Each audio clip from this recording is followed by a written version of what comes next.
Boyce with in swing. Back post. Drew Sneddon off his line.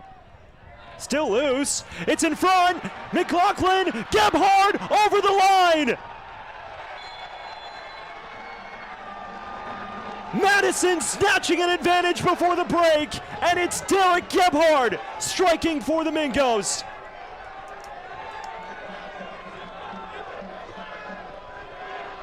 Perhaps slightly against the grain. I don't think the traveling fans will care. Madison 1, Richmond 0.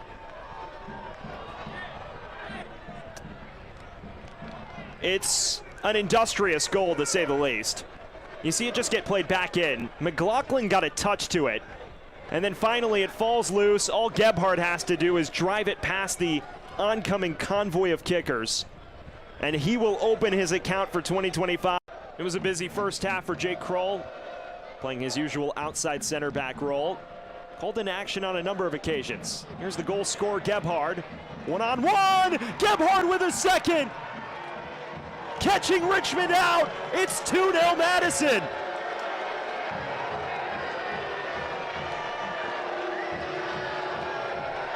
What a turn of events this is.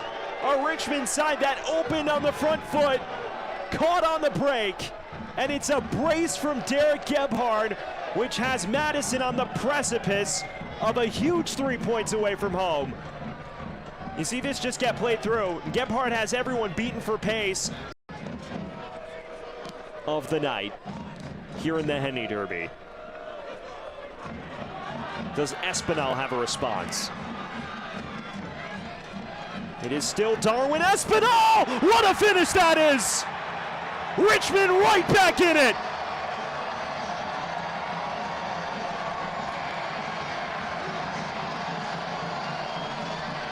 The 30-year-old with a sensational strike. It's 2-1. Are you having fun yet? Espinal, the former... It's a formula that worked out well for them as Waldeck will swoop away possession. Andre Lewis with attacking intention. Guiding wide, Oprah. Well-placed ball, Louis Hill! Sweet stuff from Spokane, 1-0. Almost looked too easy.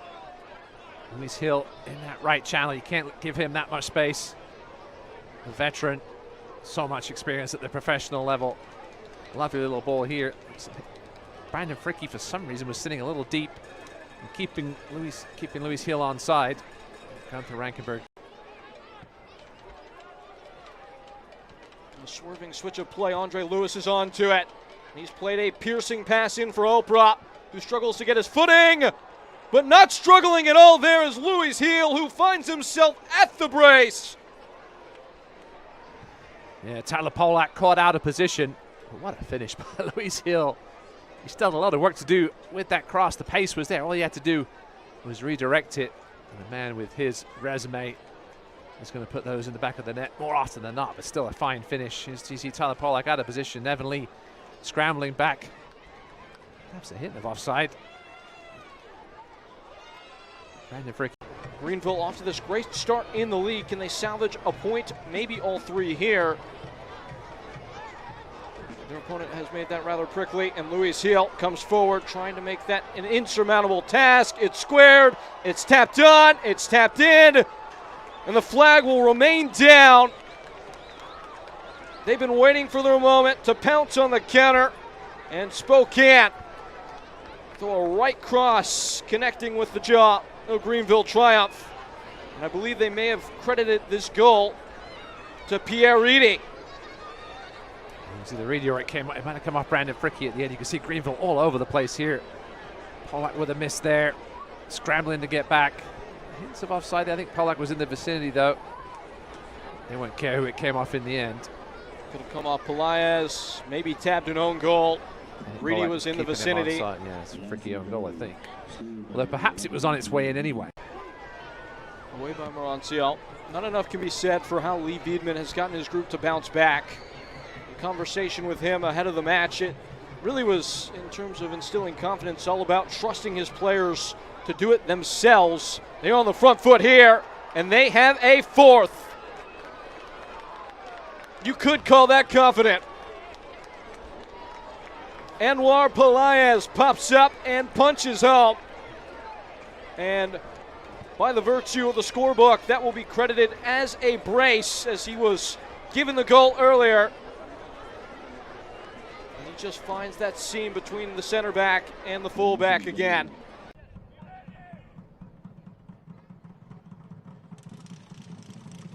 Gallardo.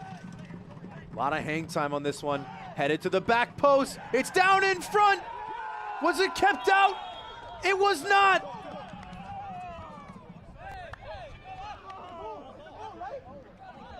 Union Omaha have their first of 2025.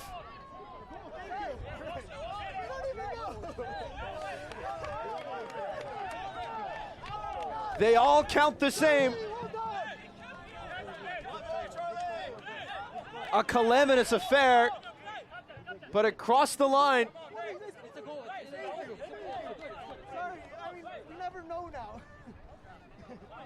Ostrom headed it back in.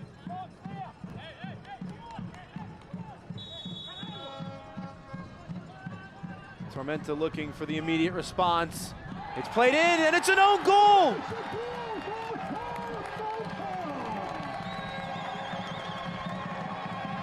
Bazzini was in front causing commotion. And South Georgia do find their equalizer.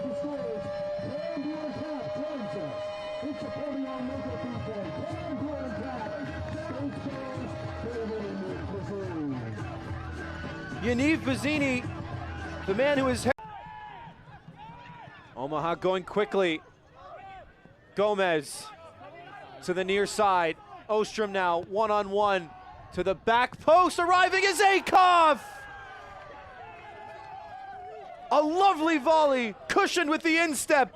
And Union Omaha go in front.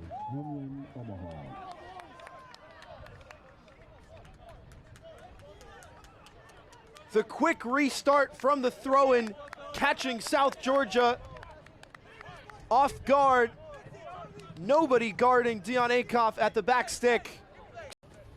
This is really nice buildup from Union Omaha. Long switch to the far side for Akoff, who's got green grass and reinforcements arriving in the box. Cuts it back to the top of the key. Moved along one more time. That is an amazing team goal. Dispatched by Schneider. 3-1 Union Omaha. And the defending champions proving why they are on top. Nearly every player touched the ball in that sequence. And it was a difficult finish as well from Schneider, but didn't he take it brilliantly? One-time passing, a couple touches, two defenders in the way, threads the needle, then a big switch to the far side by Ors Navarro. From Texoma, Spangler playing it through. Johnnet almost on the end of it. Goalkeeper was out, and it's could be a deep shooting opportunity for the home side. Asante clips through, Spangler across, what a goal! 4 minutes in, and it's Brandon McManus.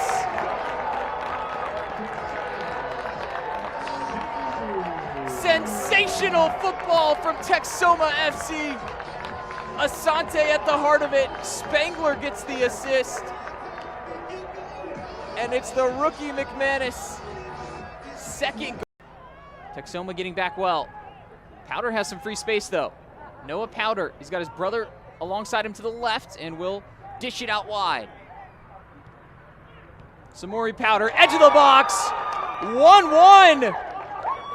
Connor McGlynn with a stinger from the edge of the area. McCready beaten for the first time tonight as a attacking corner kick turns into a goal on the other end.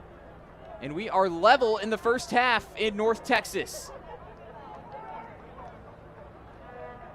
The Powder brother connection. But that was a real key moment in the match. It was probably the best chance other than the goal for Westchester. And here's another one for the boys in blue. And a second goal of the match. Early on in the second half, Westchester have turned around and completed the comeback.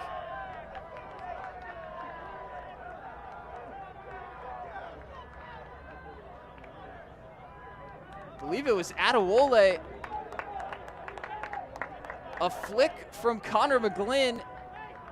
Claims of offside from the home defenders who were flat-footed, and Adewole. And thankfully for Westchester, Noah Powder back to his feet. No worse for wear.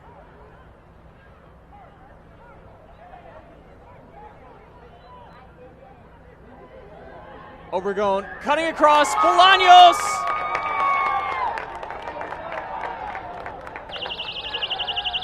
And the meltdown for Texoma continues. A third goal for Westchester.